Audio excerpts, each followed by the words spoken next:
Let's talk for a few minutes about old dog, new tricks.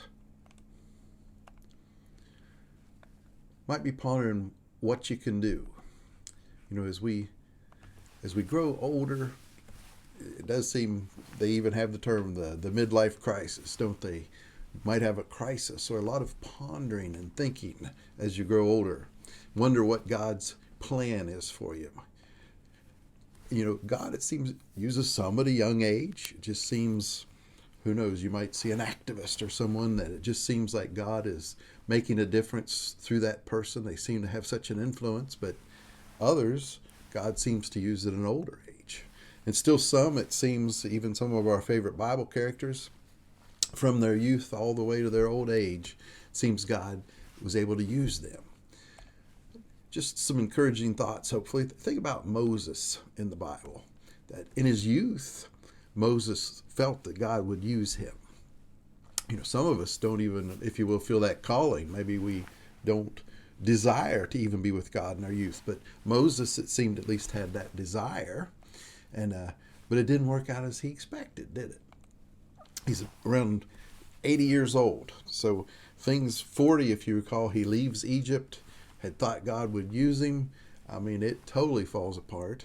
And at 80 years old, in Exodus 3, verses 10 through 12, come, God says, I will send you to Pharaoh, that you may bring my people, the children of Israel, out of Egypt. But Moses said to God, who am I, that I should go to Pharaoh and bring the children of Israel out of Egypt? God said, but I will be with you, and this shall be the sign for you that I have sent you. When you have brought the people out of Egypt, you shall serve God on this mountain, the very mountain he was telling him he was going to send him from. So it turns out Moses leaves that burning bush, and from 80 years old to 120 years old, he spent working for God. Of those first 80, all those he thought he might do something for God, it was actually the last 40 that he did the most, wasn't it? In a sense, Moses was a little like Pharaoh. Pharaoh did not trust in God, did not believe in God, says, who's he that I should believe in him or do what he wants? And at a young age, opposed to you, Moses wouldn't have given God the credit. He was young, popular, everything, had power, and Moses, was going to deliver the people, wasn't he? Then he gets old and worn out and just wonders what he can even do, and he knows his limitations. That's what God used him, wasn't it? Moses knew at that age, this is a power of God. This is not me doing this or delivering these people. God is working through me. Another one's Daniel, another example of something like this. And he was taken into captivity as a young man about 605 BC. You're like, oh, no dates and things, but 605 BC he was taken. And he was a teenager probably, 14 to 17 most likely. And we recall the lion's den incident, I put it that way, about 539 BC.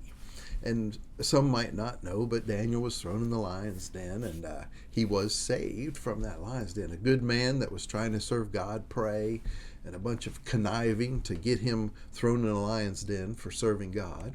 And here it is in Daniel 6, verses 19 through 21. The king, who actually liked Daniel,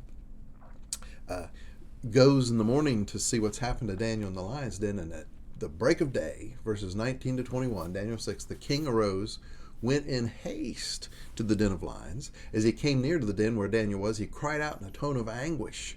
The king declared to Daniel, O Daniel, servant of the living God, has your God, whom you serve continually, been able to deliver you from the lions? Daniel said to the king, King, live forever.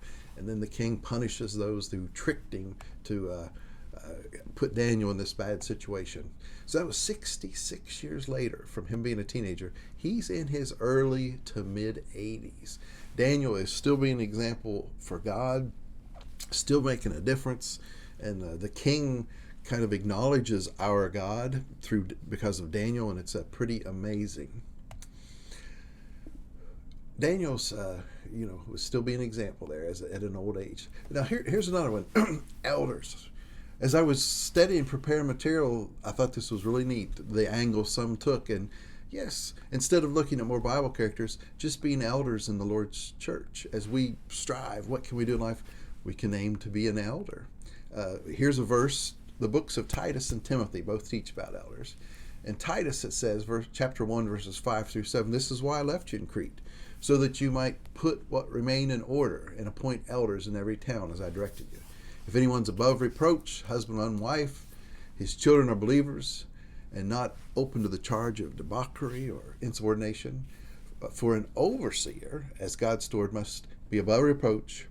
He must not be arrogant, quick-tempered, or a drunkard, or violent, or greedy for gain." So some examples there of what this man must be: having children who believe they're old enough to even show that they have faith in God, and he's got a wife, things of that nature. But no one else can do this job. It is specifically for this type of person. So if you were discouraged and there was nothing else, one of the most important positions in the Lord's church is something you can aim for in your old age. You're teaching, you're protecting, you're leading, you might even be disciplining and things of that nature. You are the shepherd of God's flock. And again, importance can't be overstated on that.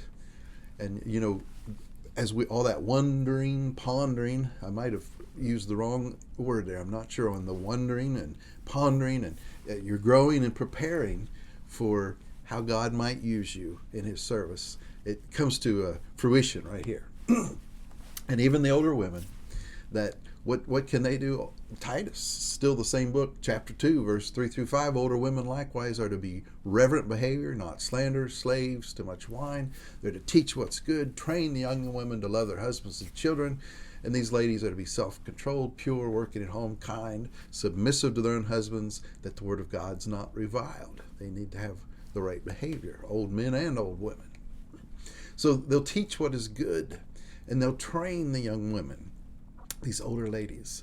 And you wouldn't even think you'd have to do this, but ladies, to teach that you'd love children and love husbands. But our society shows it's necessary. So an older lady in our culture should be saying, yes, that job is important.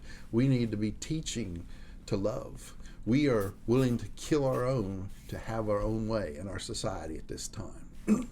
So main point is, God will use you when the time is right. Young, old, whatever, just trust in the Lord. So many verses we could look at, but he will use you when the time is right in his service.